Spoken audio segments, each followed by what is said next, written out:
Welcome to the Journey Podcast, where we talk freight, sales, tech, the market, and everything in between. My name is Will Jenkins, CEO and founder of Journey. Let's get it.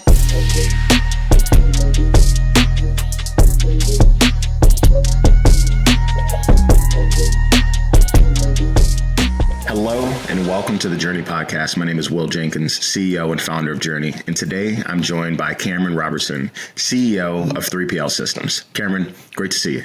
Great to see you as well, man. Thank you for having me on. I'm excited to be here.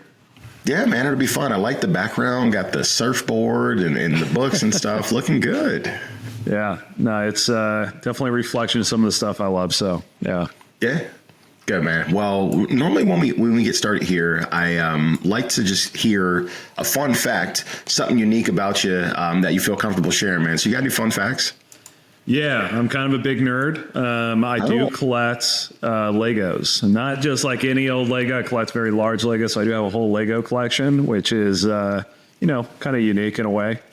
But nice, yeah, man. Yeah. What's the biggest Lego setup that you've built? Biggest one I built is the Titanic. It's almost 5 feet long. And then the second largest would be the Millennium Falcon from Star Wars. That one was about 7,600 Legos. The other one was about 9,000. But yeah, it's a lot of fun. It is a way to kind of take my mind and take it into a different place. And I love building things in general. So it's just a natural connection. I would absolutely lose one of those Lego pieces. There's so many pieces. 100%. Yeah, that would drive me nuts if that happened. So. Oh my gosh, man. Well, I'm excited to dive in here. I've gotten to know you a little bit over the last couple of years, really just meeting each other at trade shows and things of that nature. And then I had the opportunity to join you all's podcast as well. But let's start at the beginning, man. You mentioned earlier that you grew up in Southern California. So I kind of want to learn a little bit more about your personal background and then like early education stuff. And then we'll pivot into the working world. Yeah, absolutely. So early background, was born and raised San Diego originally, grew up in Carmel Mountain Ranch, moved to Irvine, California when I was about 10 years old with my family. And then after that, we were only in Irvine for a couple of years, moved down to Mission Viejo where I went to school through high school at Mission Viejo High School. Went to school with Mark Sanchez, who's not very highlighted right now in the football industry, but yeah, it was great growing up in Southern California, but the reality of growing up there is that that's the way we thought everyone lived, is that everyone had access to these things. And when you're young, you're kind of just, you're ignorant. You don't really know what's out there. And it wasn't until I started traveling, in my late teens that I started to realize, hey, I grew up in a bubble. Not everything's like this. Not all the opportunities that are available there are available in every place throughout the world. And so I started to realize that and started to take advantage of that as well. But after high school, I went to a local college called Saddleback. I was going there with one of my best friends from school, and we had this goal of joining the Coast Guard together. And then after the Coast Guard, we were planning on becoming Orange County Sheriffs, and that was kind of the plan ultimately.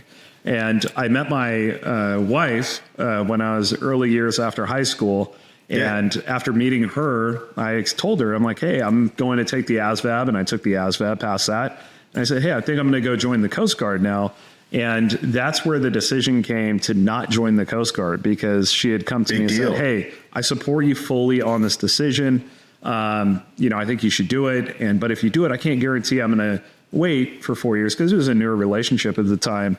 And I decided not to go into the Coast Guard. Which kind of derailed that whole decision of going down a completely different alley than technology, which I'm in now. And after that decision, I was going to school for computer science and found this job posting because I needed to make money. I found this job posting for 3PL Systems in Irvine, California. So let me get a time check. What year was this that you found this posting? I joined the company in 2011. That was, awesome. I found the posting in 2011.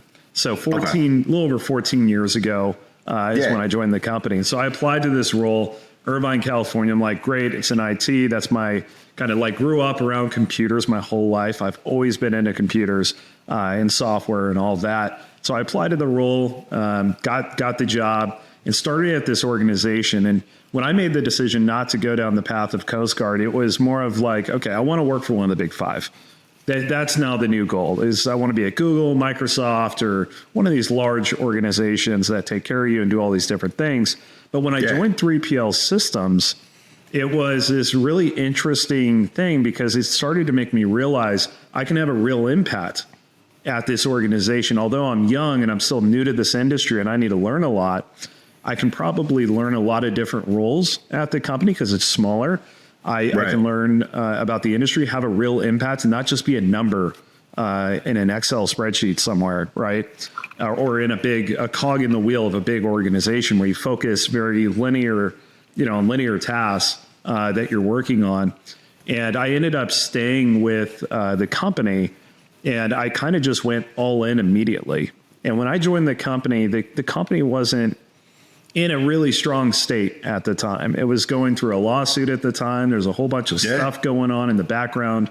And it had me questioning as well, do I stay here or do I leave and go join another company in a different industry? But that's how I got started at 3PL Systems and what got me into the industry.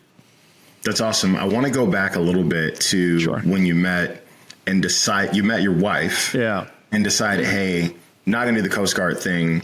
Obviously, incredibly important decision based on the fact that you all are together and now you've been a part of this business for a real long time. But how do you make that decision to say, actually, no, like this is what I need to do. Like this is the person. I feel like that's like a pivotal choice at a young age. It is. So a little bit of background on that. My wife's name's Kelsey, and I knew her actually through I met her through an ex-girlfriend.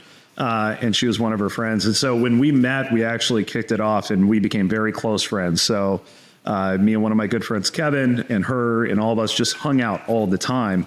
And I just started chasing her. And it took 3 years finally to get together with her because I was just so attracted and interested in her. And then after, those 3 years, started dating, and then the Coast Guard thing comes along. And it was just a decision. It's like, I put all this time and effort to get to this point. And, I really wanted to go down the path of Coast Guard and the Sheriff's Department. But then I just decided that, I'm going to kind of jump off this cliff rather than this one. And the rest is history. I mean, it was just, I wanted to be with her. I wanted to be with that person. And she tells this story sometimes. I told her early on, probably 3 to 5 months in the relationship, one day I'm going to marry you. And it was just like, I just knew like, this is the person for me. And 7 years later after that, we got married. So, man, that's awesome. Well, really cool story. It's also impactful just based on that being the same time frame that you entered 3PL Systems. So let's pivot there a little bit. I'm intrigued about the interest in IT. So when you were a kid, what types of stuff drew you to computers, and were you like a programmer or anything like that? Yeah, absolutely. So when I was growing up, I had an older brother. His name is Kyle. He is currently in IT at a large company down in San Diego. But he's the one who got me into computers. And there was this pivotal moment growing up where this video game came out. And the video game is called EverQuest.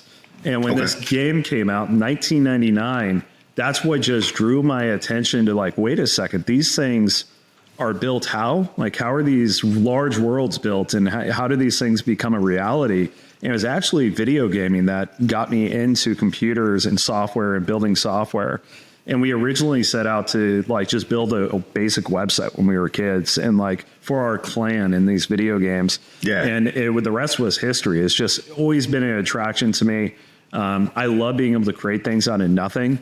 And so that's always been a really strong draw to software development, because you can do things solo, you can do things in large groups, you can bring things to life that people think about. And we're seeing that more than ever now with all the new technology hitting the market. But yeah. Totally. What did you study in college?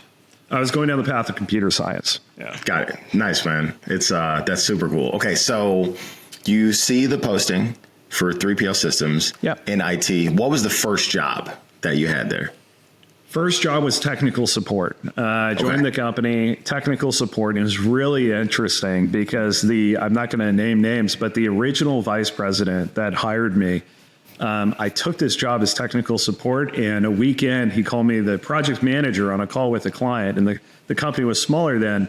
And I realized, like, wait a second, something's wrong here. You shouldn't be calling me a project manager. I don't have any project management experience.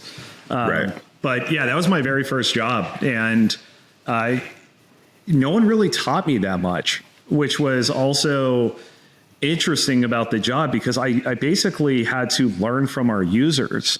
And so because I didn't have someone that was really training me on the software and teaching me everything about it and how does it work, what's the point of it, who are these freight brokers, what are they doing, like all these different things, what I did is I just started picking up the phone and asking our clients all the questions about the software, their business, understanding who they are, where do they operate, who are their customers, what are these relationships with carriers, why are they so important, and where does BrokerWare fit into the mold, and what's efficient about it, what's inefficient about it. And I just took that on as my own task in my very first role, in my first 6 months, of all I'm going to do is master everything about this software in this industry. And, even today, there's new things I learn all the time. But that was my goal when I first started, is learn from our clients, learn from the people who are willing to talk to me, learn from those who want to share with me, and just keep this sense of curiosity on all the time. And it was really, there's one lady, her name's Jalora. She's still one of our clients today. She was the one who said, she knew I was knew I didn't know that much. She would call me, and every time she'd call me, she'd say, "Are you ready for your lesson?" And it was really, it was just like, that's sick. Yeah, it was amazing. But that was my first job at the company. You know what's funny? Sometimes when you have those interactions early on in your career, you don't know how impactful they are, or how thoughtful that person is. And that was probably amazing. Dude, not the craziest thing for her, but to be able to share that with you, I bet you it gave really good context of what in the world was going on in the freight world. Yeah, absolutely. And it made me realize real quick, because I was, again, ignorant to this industry before that. It's oh yeah, freight just shows up. It just gets on the shelves at Target and Kroger and Ralph's and all these other stores. I just show up, and it's a real simple industry. They pick it up, they deliver it, and we're good. Then when you get into it, you're like, oh my gosh, this is complex, how everything comes together. So. Yeah. So let's talk about the state of the organization when you joined as IT tech support / impromptu project manager. Little did you know. So what was the product that the org was offering at that point? And then we can talk about the evolution over time. Absolutely. So the product that we were offering was BrokerWare version 1. BrokerWare version 1 was built by a prior engineering team, and it was, kind of all over the place at the time. A lot of spaghetti code and things just kind of bolted onto one another. So it wasn't that scalable at the time. But that was the product that we were primarily pushing when I first joined the organization. Awesome. How challenging was it to provide IT support in an industry that you hadn't worked in on a product that had a bunch of stuff going on? I can imagine that might have been a little challenging. So I think it was a little less challenging for me just because of my background in IT and just kind of growing up in it. But it was definitely challenging. So I'm going to give you an example. One of the most challenging things, which I view back on now, which is kind of weird, is EDI. People were talking about this simplistic technology of EDI. And I was trying to understand, what is EDI? I know it's a way to communicate between two systems, but how do I understand it? So what I did is I went online and found this training guide from Ryder, was the company. Nice. And I printed out the EDI 210, 204, 214, 990, 997s.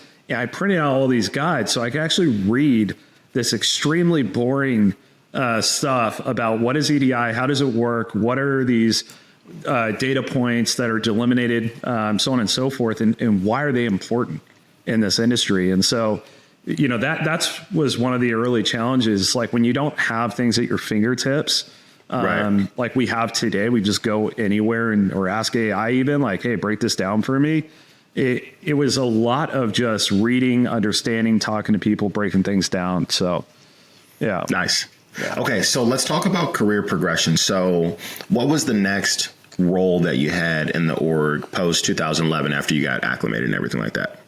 So right after that, I think I know the leadership team at the time kind of took me on pretty quickly of wait a second, we need to excel this guy. They moved me into this IT systems analyst role.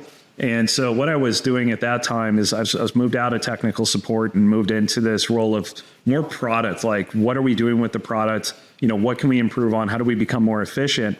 And one of the first projects from the engineering side that was really given to me, it was my second or so about 2 years in, just under 2 years in, was you need to introduce API technology for rating in our interface.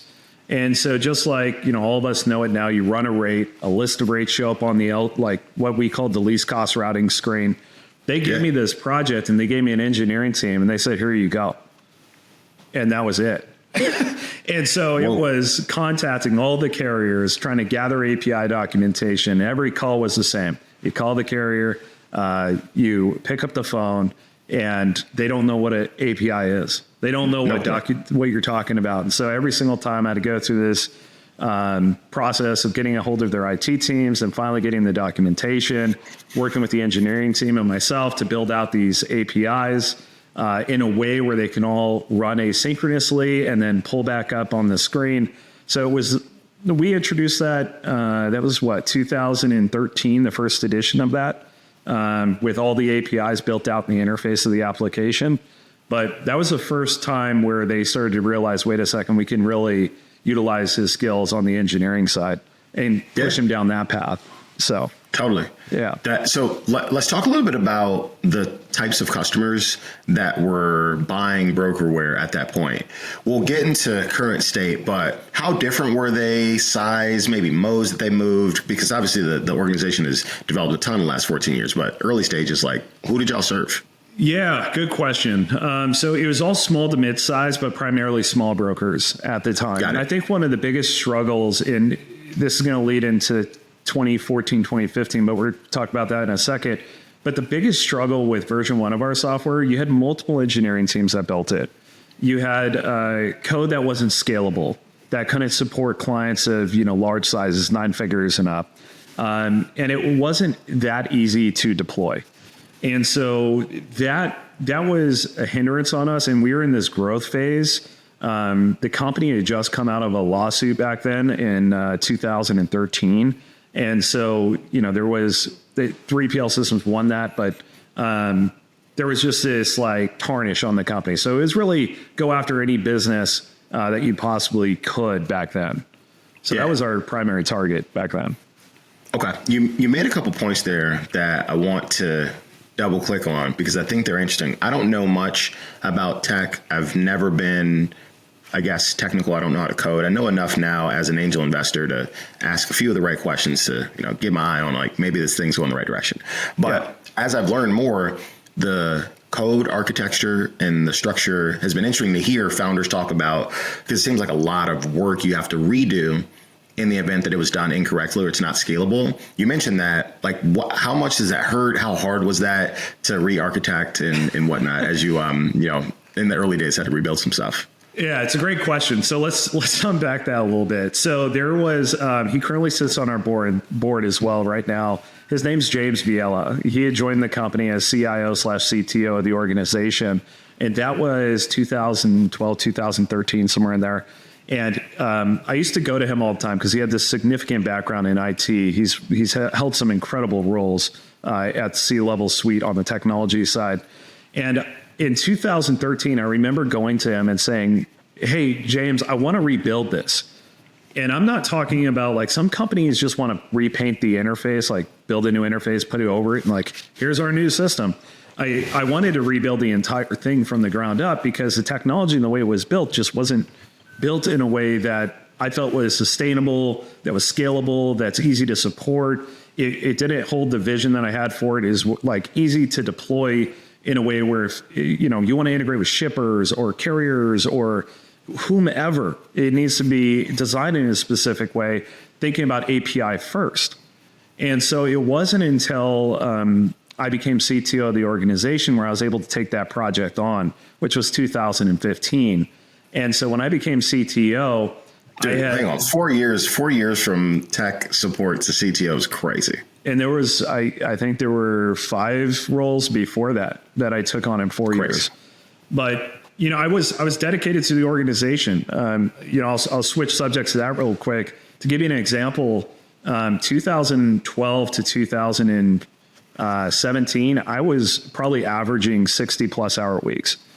Like it was nonstop. I had a team onshore. I had a team offshore at the time.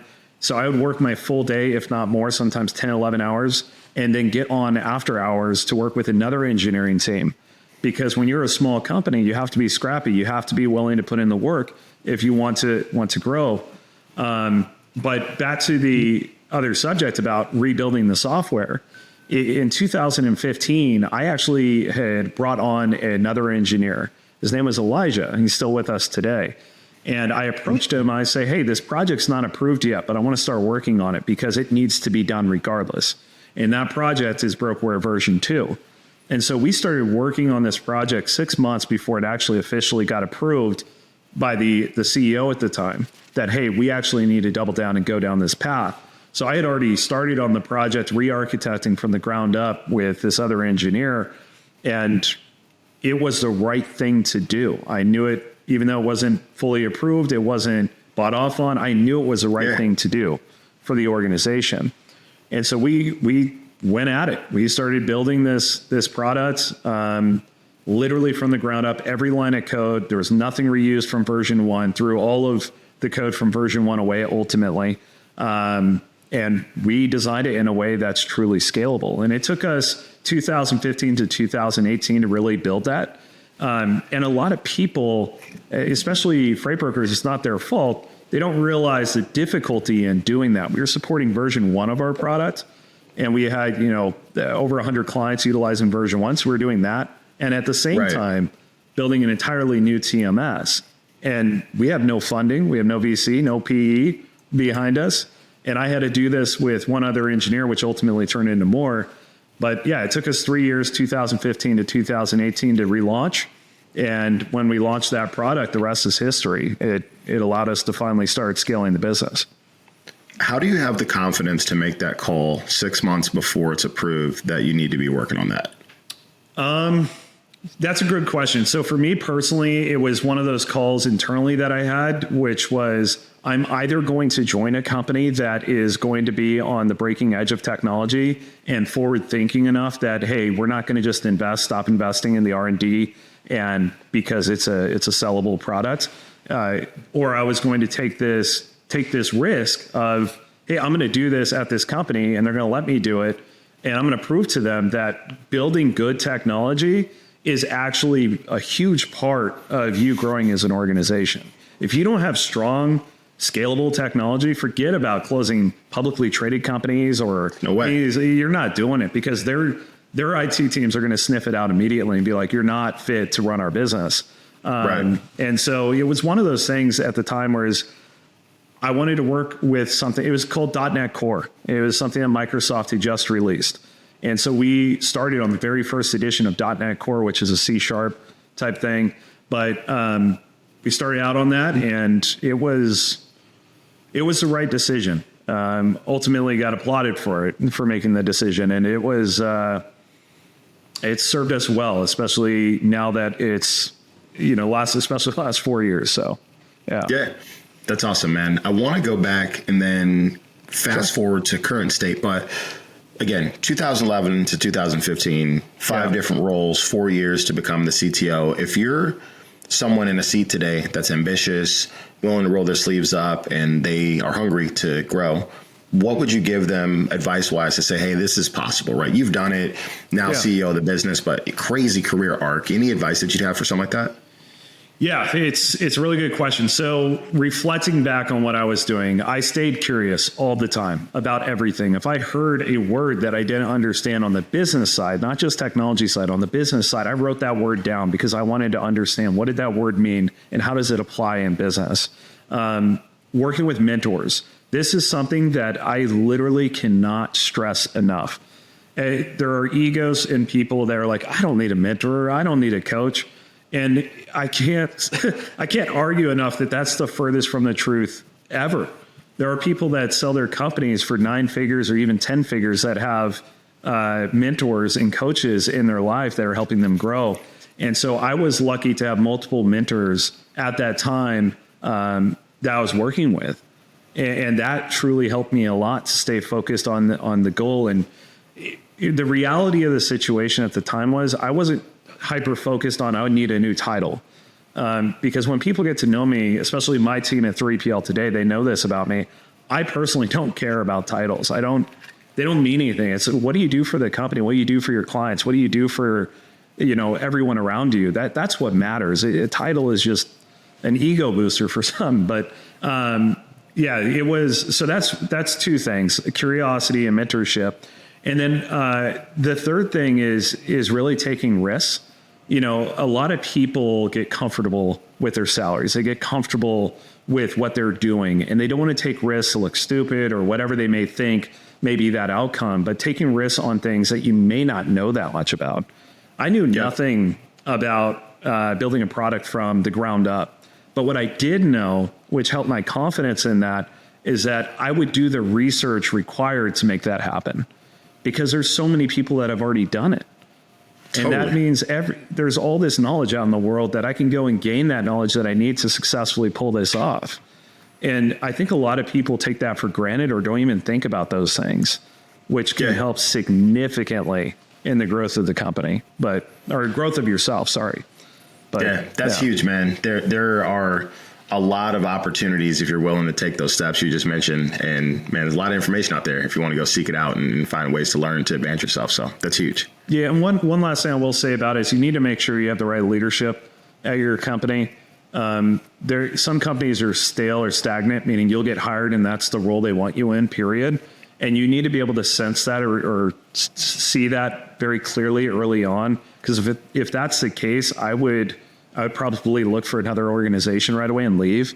If that's not your goal, if your goal is not growth or self-growth, then that might be good for you. Not everyone's after just growing up in a company and keep going to the top. So.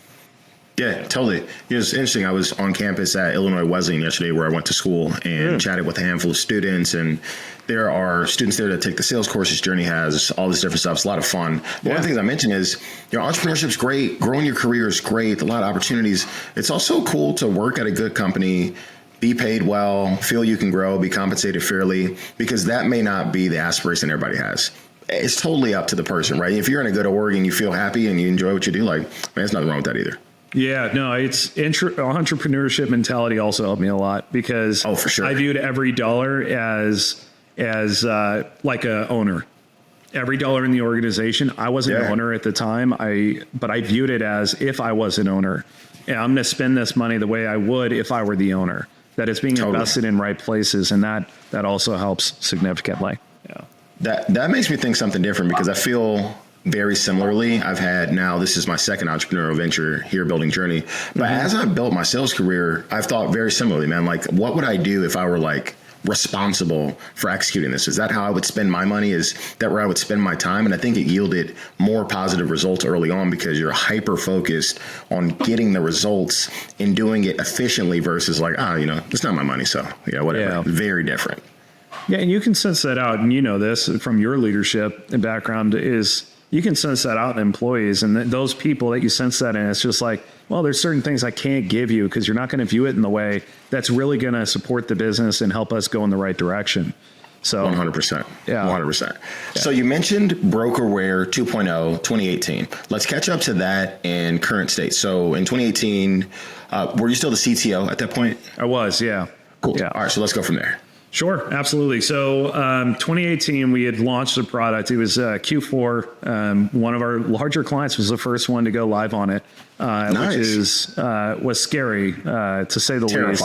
Terrifying. They give you that vote of confidence. Large organizations or really big companies that say, man, I believe in Cameron, I believe in 3PL systems. It does so much for the culture and the energy. You want to deliver, you want to be able to do it well, but now you're like, all right, man, the chips are in. These people externally believe that we're going to execute this thing we sold them. We got to figure it out.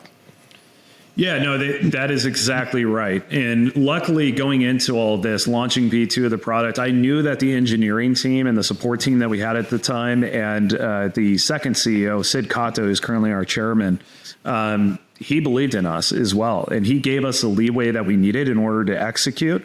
And in his role as CEO at the time, he kind of just stood to the sideline and kept us on the guide rails. But we were able to just stay focused, deliver what we needed to deliver. We would hold constant calls with clients almost every single day. What's the good? What's the bad? What's the ugly? And what we cared most about was the ugly, because it's not about how, like, tell me how pretty everything is. I want to know what's not working so we can address that. And when you do that, when you're in constant communication, not just talking about it, because I've heard nightmare stories where companies talk about it and then they don't execute that way. It's the relationship is just incredible with your customers. And so we have lifetime customers that just will not leave us because of how we operated, because of how we executed.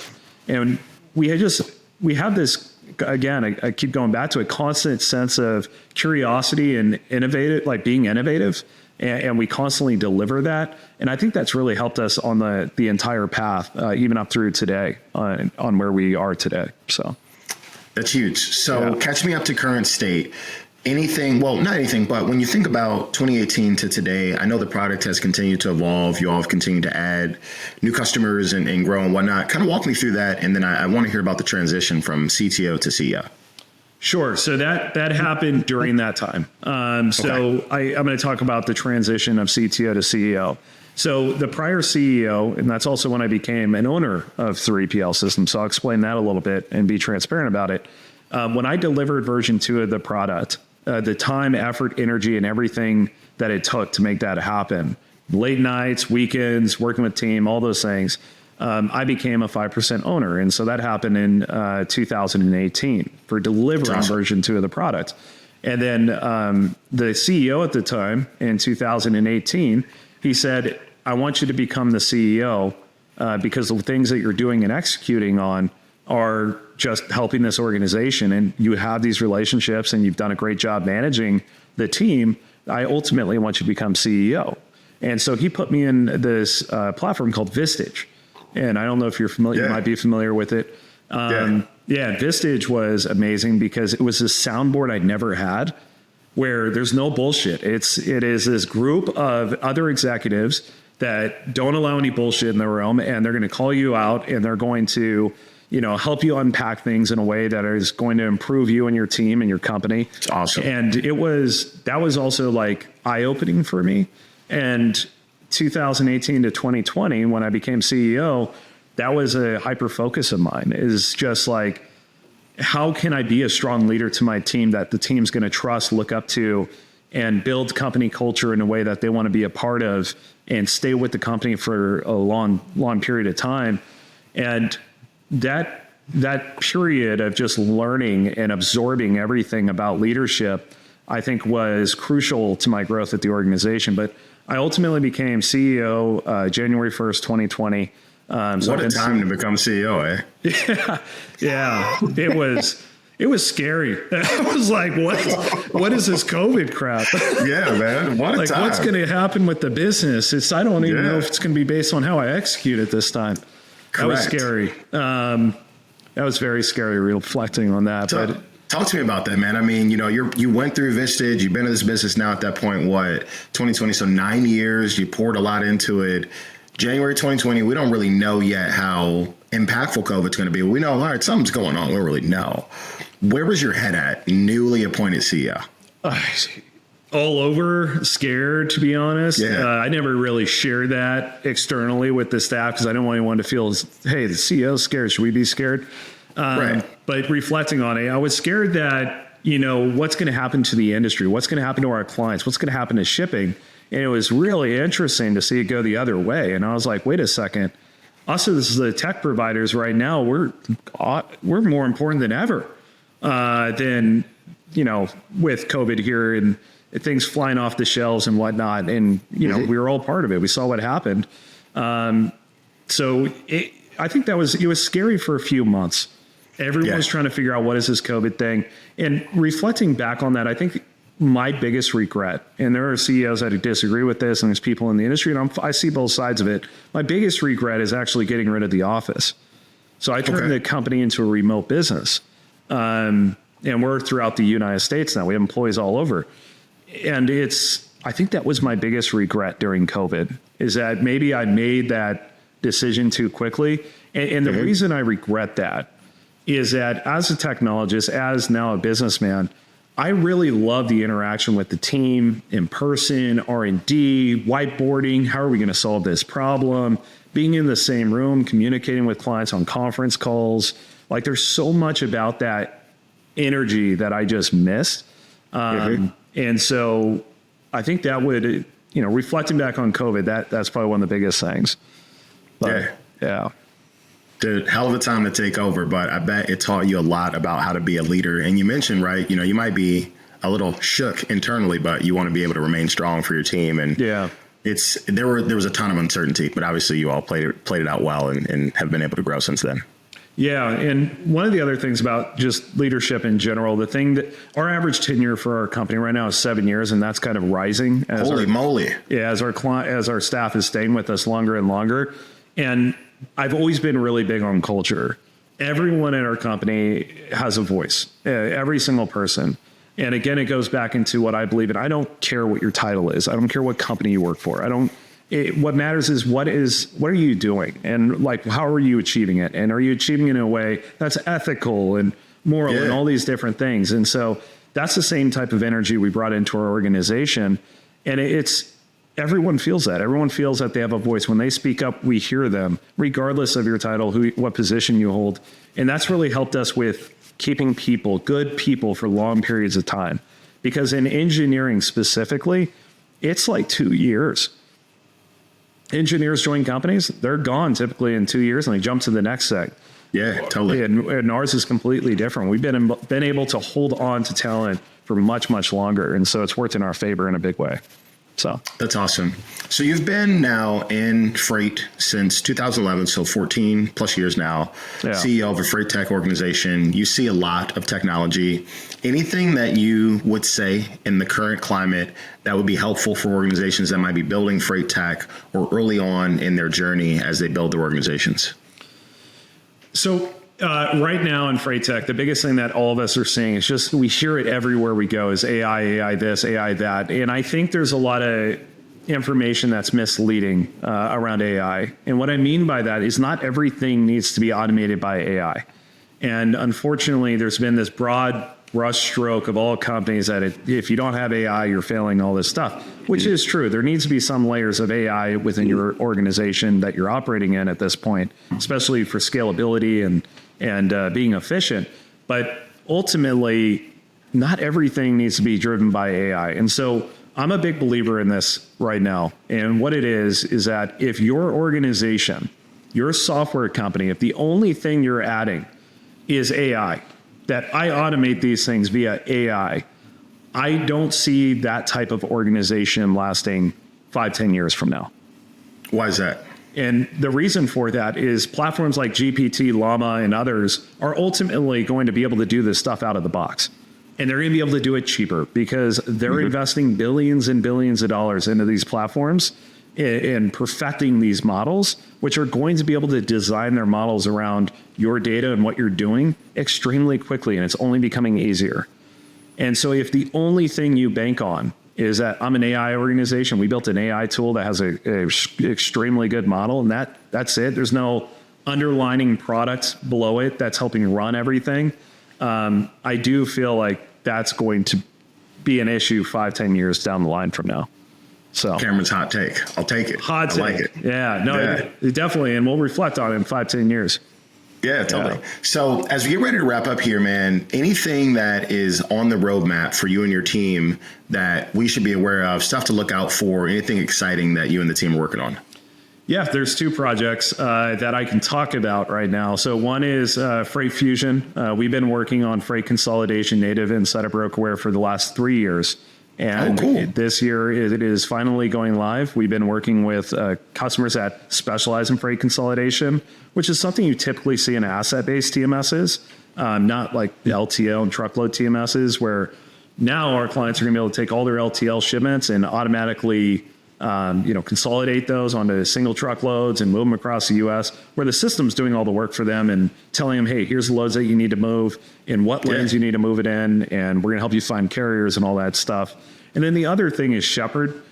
Shepherd AI is a platform that we are building that's going to be just another thing inside of BrokerWare. It's focused on passive AI, not active AI. And so active AI is like your chatbots and things like that. Passive is more like when you log into Netflix, you see a list of movies that they're recommending to you. Right. And so that's what we're focusing on is, hey, we have all the what's called telemetry data of our users and how they utilize our platform.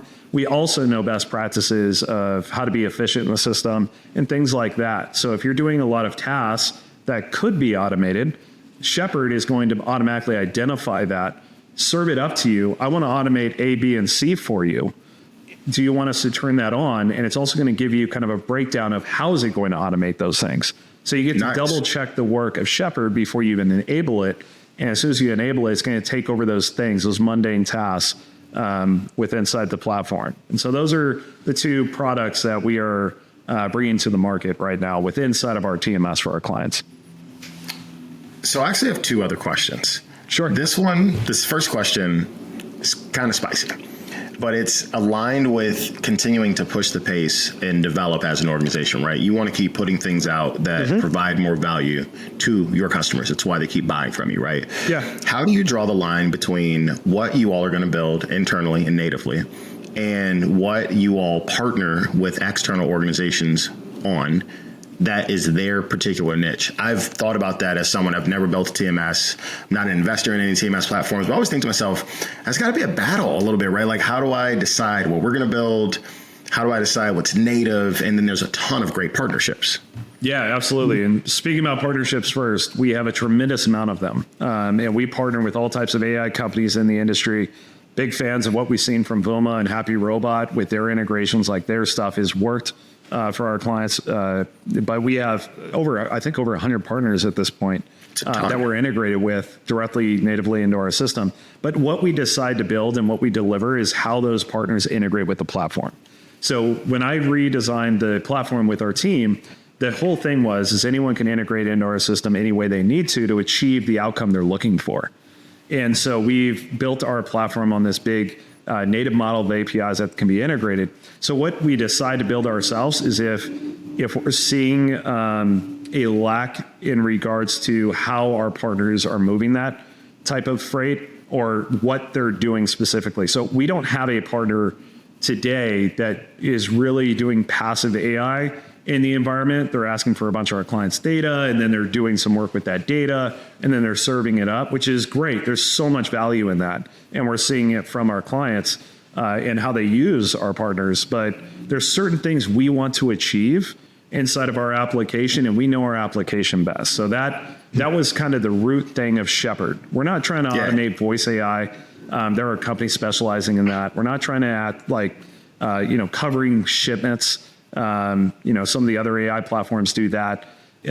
We're trying to focus on things internally that we don't see a lot of providers doing inside of our platform. And so it's case by case. And it really is a hard thing to just answer right off the bat because it's everything that comes in. And as a TMS provider, especially with the amount of clients we have now, it's 5 to 10 plus enhancement requests a day. And so how do you go through every single one of those and say, this is what we're going to deliver and this is not what we're going to deliver? How do you tell everyone, like, hey, it's a constant battle, but I think we do a pretty good job at managing it. So totally. Yeah. So if I am a potential client of yours, tell me the best places for us to interact and also the types of clients that y'all serve today. Would love to make sure that they know about BrokerWare and what 3PL Systems does. Absolutely. Yeah. Reaching us out directly on our website, 3plsystems.com or LinkedIn, contacting myself or our director of sales, Michael Sternberg.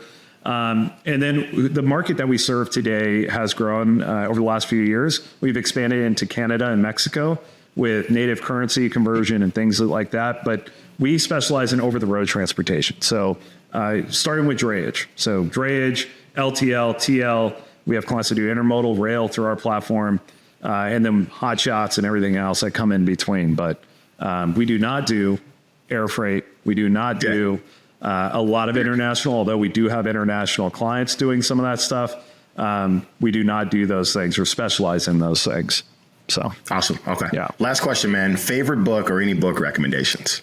Ride of a Lifetime by Bob Iger is probably my favorite book. And he is the CEO. He was a longtime CEO of Disney. And I absolutely love this guy because of his background and him starting at the very bottom of ABC Company, working his way up to the very top as CEO of Disney, and just some of the things that he's accomplished during his time and tenure at Disney.